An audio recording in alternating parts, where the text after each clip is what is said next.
Today, let's talk about how one of my mentorship students was able to go and get a partnership that is set to pay her guaranteed about $40,000 within the next 12 months. And then there's a possibility for adding on an additional $89,000 within the next 12 months, in addition to the 40,000. So, specifically, I want to kind of talk about this because I want to be able to like break down some of the math, kind of get an understanding of like, who are some potential partners that, that you can go after, as well as like what is the kind of partner that this person went after, and kind of like how do you really break down what you should be doing to grow your business very, very quickly.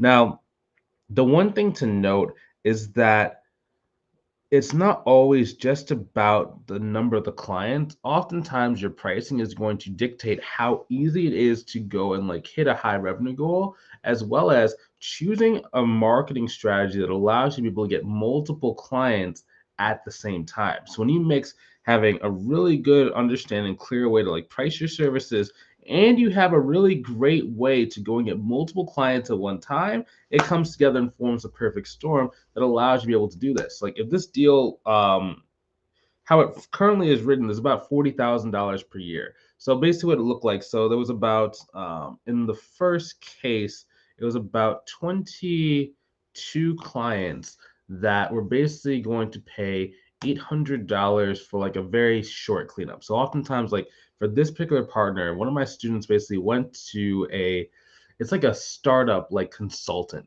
So basically, the person helps businesses get started in business. Now, usually, I don't like startup businesses because it's very hard to charge on a price point that I'm comfortable with. I'm only going to get one at a time.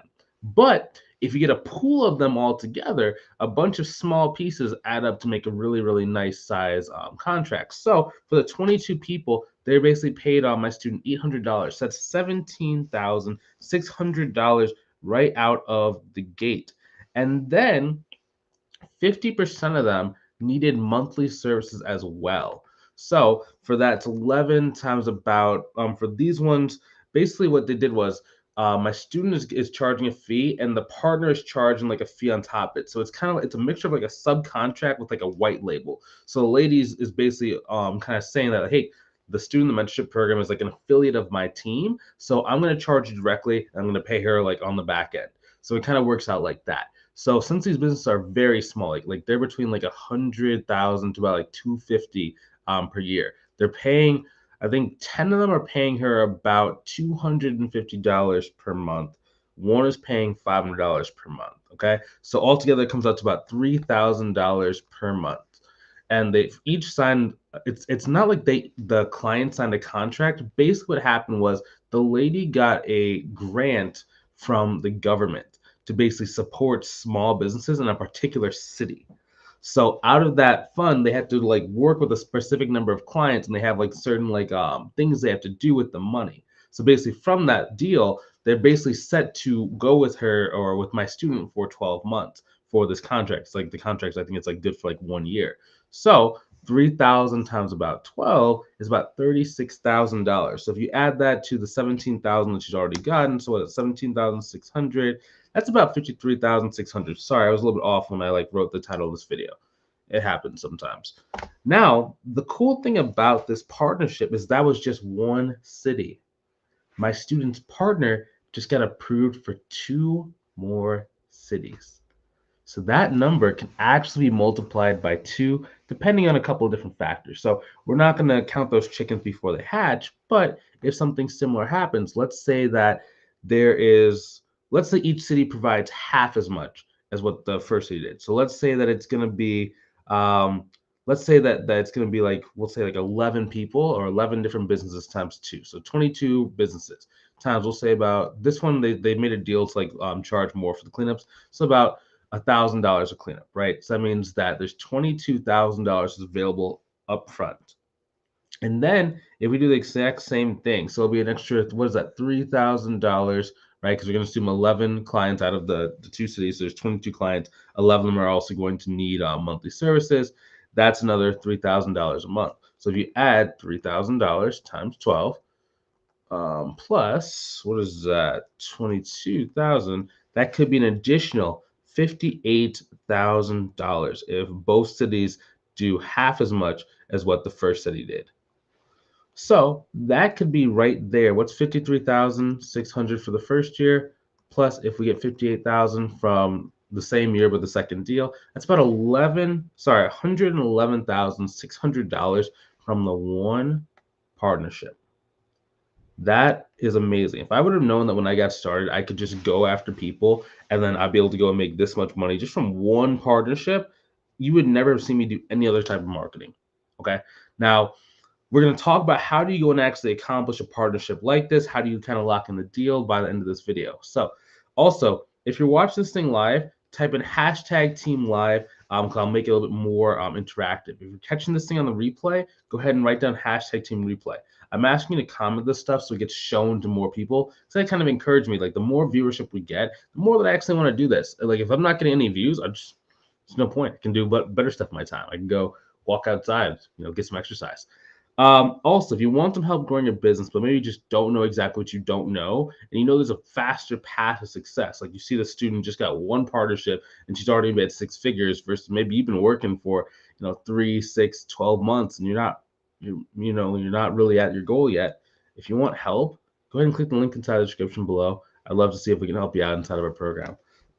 Okay, so number one, understanding who compliments you. Okay, so a lot of people when we talk about partnerships, they think their mind just goes straight to like CPA firms. Like, oh, if I'm going to offer monthly bookkeeping services, let me just go to CPA firms. And that's a good starter partner, but it's like there's a lot more different types of businesses out there that can actually give you much better and faster results than CPA firms. Oftentimes, if you don't have a really good script for like CPA firms as well, it's very hard to kind of get them to want to refer work to you. So oftentimes it's easier if you actually go after different types of partners.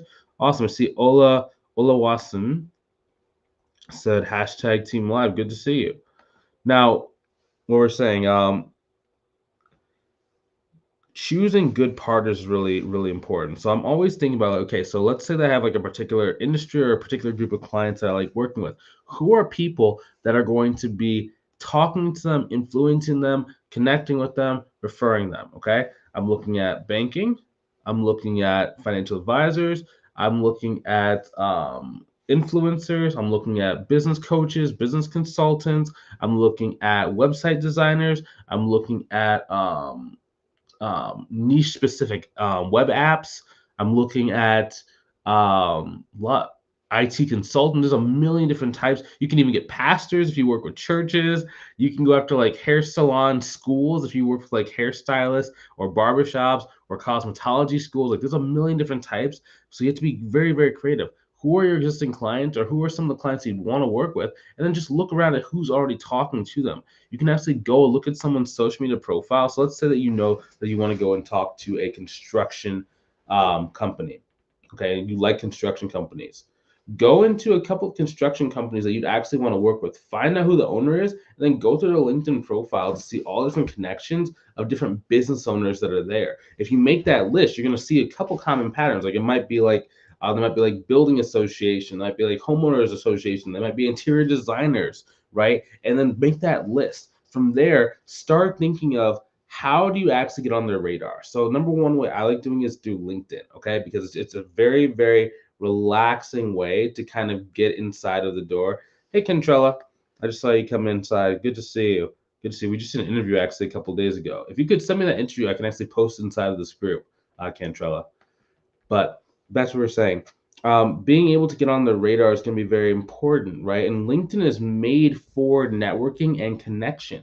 So if you just tap into the social media platform the way it was designed, and you have a better strategy to go and get into contact with these people so they can send leads to you, it makes things a lot easier for you to keep growing your business. Okay. Now, the reason why I like going after these partnerships also is because you don't have to put in quite as much effort as if you're going directly to clients. So I'll explain it. I know it sounds kind of counterintuitive, right? Because your thought process says, well, Bryce, I have to talk to both the referral partner and the direct lead and then get them as a client. Versus if I just go directly to the direct client, then I just have to talk to one person and they buy. Okay, cool. That makes total sense, right? So it's one for one. So let's say out of 100 people, right? You talk to 100 different direct clients and you end up getting maybe we'll say out of 100 you probably get like 2 to 3 of them to say yes. Okay, now that 100 people could have taken you 1 month, 2 months, 3 months, right? Let's say you talk to one business owner a day. Okay, that's 100 days, but a little bit over 3 months. Okay, versus if you go to 100 people that are in the same like industry as your direct clients, out of those 100 people, if you just get, we'll say, 5 of them to really like you, and each one of them sends you, we'll say, one person, or we'll say 2 people. Okay, let's say 2 people.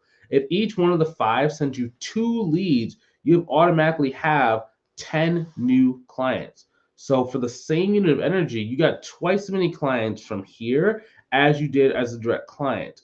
So yes, it can be faster to go directly to the clients, but it's gonna be a little bit more impactful, because here's the other thing too. They already sent you 2 leads each. Why can't they send you 3? Why can't they send you 4? Why can't they send you 5? And that's just in year one. So they send you 2 leads in the first year. Why can't they send you 2 leads the next year? And then 2 leads the year after that. And then maybe three leads. So that same unit of energy that you just put into going directly to the client, once you have that client, it kind of stops, because sometimes they give you referrals if they're clients. Most times they don't give you referrals. For bookkeeping clients, they don't really give you referrals the same way they do if it's like a tax referral, or maybe like if you do like tax planning, or if you do like credit repairs. It's not necessarily one for one. It's not like you get one client, they give you one referral every single time. Sometimes you might get like one client, they might refer you like 3 clients, they might refer you like 0 clients. But if you go straight for the referrals and you know they're getting you referrals month after month, year after year, that is one unit of energy that has just now provided for your family for the next 2, 3, 4, 5, even 10 years. As long as they're in business, they can keep referring work to you, right? And as long as you're in business, you keep receiving the work. And there's a lot of different things. Now, what is the value for them?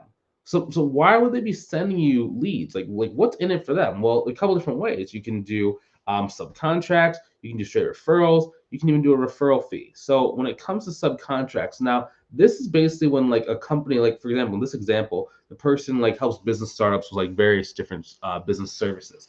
So it actually allows them to be able to say, hey, I will provide this service to you for XYZ markup above what my bookkeeping or accounting partner will charge. So they're able to actually charge their client a little bit more. It causes their clients to like them more, because now they're offering more and more services, and they don't have to do any of the work themselves. So they're just collecting passive income from the work they've already sold to their existing clients, which are already paying them, right? So it's just a straight win-win.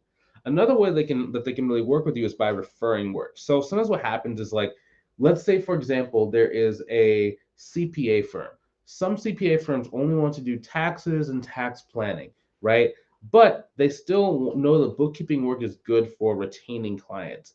They might not want to do it themselves. So they might have a fear, or they might get nervous that someone else is going to do an all-in-one service where they offer bookkeeping, taxes, tax planning. So in an attempt not to lose clients, but not have to add any workload to their plate, they might partner with you to do the monthly bookkeeping. So now that client's being taken care of, and they're not going to leave the CPA's pipeline. So it's actually retaining more of their clients and adding indirect value to them. It actually even makes the CPA's job easier come tax time, because they don't have to do like a cleanup themselves. The next way they can do it is, people can refer work to you, and they can just charge a straight finder's fee, or you can just give them a commission every single time. So there's a number of different job industries where it's called affiliate marketing, where they basically partner with businesses to sell services or products, and the only thing they want to get is a commission for each one. It's almost like a silent sales rep, or like an extra marketing arm of your business. We've had students where they like partner with like IT consultants, and the IT consultants literally sends them like 10 to 20 clients, who, because certain industries, like we talked about, their whole business model is based off receiving commissions from the people who they've already referred work to. So let's say, for example, there is a piece of technology, like we'll say that there's like a budgeting app. So the IT consultant recommends their client to use the budgeting app. That budgeting app will pay the IT consultant XYZ amount of money, either one time or for every single month that a person uses that service. So rather than just doing an app, they just do your service, right? So they recommend that their person does your service. The person goes through your service continually. You're paying maybe like a flat little percentage, it can be under 10%, and the person is just getting that money over and over again. They're extremely motivated to go and hunt for you and send leads your way. So I really do enjoy that version of the process, because it works very well when you do it like that. Next thing is really understanding like how do you nurture a relationship, right? Because most people really struggle when it comes to actually, number one, building a relationship, number two, keeping the relationship alive. So whenever I'm thinking about like a referral partnership, number one, let's assume you've already used LinkedIn, you've identified who's the right partner. Now you're looking to get them on the phone. You can have a very direct messenger script of getting someone on the phone for a referral partnership. You don't really need to qualify them or build up a lot of value, right? Because if you looked inside their profile and you know that people who you already want to work with are friends with them, they've already kind of qualified themselves. So now it's more about building a relationship. When you're on the phone, that's when you do a lot of your damage. That's when you can talk about, like, what are you looking for? How can you help them? How is it a win-win? Why should they give you any time? Why should they send the leads to you? And then the real magic happens after that initial call. Because there can be anywhere between like 1 week to like 1 year before they start sending leads and referrals to you. So you need to be able to really just, I call it like stalking their profile, where it's like, once or twice a week, you just literally just have like a day, like maybe like a Friday, and you just set like 30 minutes onto your clock. And every single referral party you've ever been on the phone with, you go to their social media profiles, you see what's new in their life, and you just like maybe leave a great comment. Maybe you send a cool message. Maybe you send them an article that you really enjoyed, really liked. You don't have to do that a lot. You can do that one every 15 days or once a month, okay? But make sure you're staying in constant contact with them, not necessarily just so that they're going to give you like a lead or referral. Like, don't just be like, hey, do you have any referrals for me? Like once a month. Like that's not really gonna work that well. It can work, but everything works better when you understand how to build a relationship with people, right? Because then they want to help you. If you're always pushing for them to do it, or you're only talking to them when you want something, they'll do it out of kind of obligation, just kind of like do it, but their heart's not going to be in it, right? What you really want is you want an army of people that actually like you. They have a micro relationship with you. You're talking, they like you, they know stuff about you, you know stuff about them. You're sending cool articles, they send you cool videos. You're talking once a week, once a month. They ask you questions about your service. They tell you, hey, I got this new client. He's kind of looking for this thing. Do you think you can take him on? Or do you think I should maybe like, try and do it myself, right? And they just move the clients to you over time because they actually have a relationship with you. When you have that, that's when you start getting these kind of deals. Like this person, my student actually knew her for 6 months ago before the person started getting leads. So what happened was the person basically connected with her on LinkedIn. They were kind of talking. The partner basically gave like one test client, like one really really small client, just to see what the service level was like. And then they did another call and said, "Oh, I really like how you work with people. Like maybe like I'm thinking about doing this. I might be getting this contract pretty soon. Like, do you think you could maybe help me when I get that?" And we kind of talk about the deal. Okay, 6 months later, that's when she gets the first 22 clients for those cleanups, right? So it's like, but there was a relationship, there was a win-win, there was a clear reason why the person wanted to work with my student, and all my student had to do was just do a really good job, be there, and it made all the difference. Okay, so if you want some help growing your business, like this stuff is not necessarily hard. You just have to be very, very precise and very, very calculated when you're doing this. Okay. Now, if you want some help and like maybe trying to grow your business, but just not quite growing the way that you'd like it to or the way that you thought it would, go ahead and click the link inside the description, either above or below the video, to book a call with myself or a member of my team, see if we can help you inside of our program. Okay. I got to get going because I have another appointment. But it's been great talking to you guys. If you have any other questions, make sure to put it inside the comment section below. I do go through probably like once or twice a week to kind of read all the comments and like answer any questions you might have. Okay. And also, if you want some help, click that link. I'll see you inside. Talk to you soon. Have a great rest.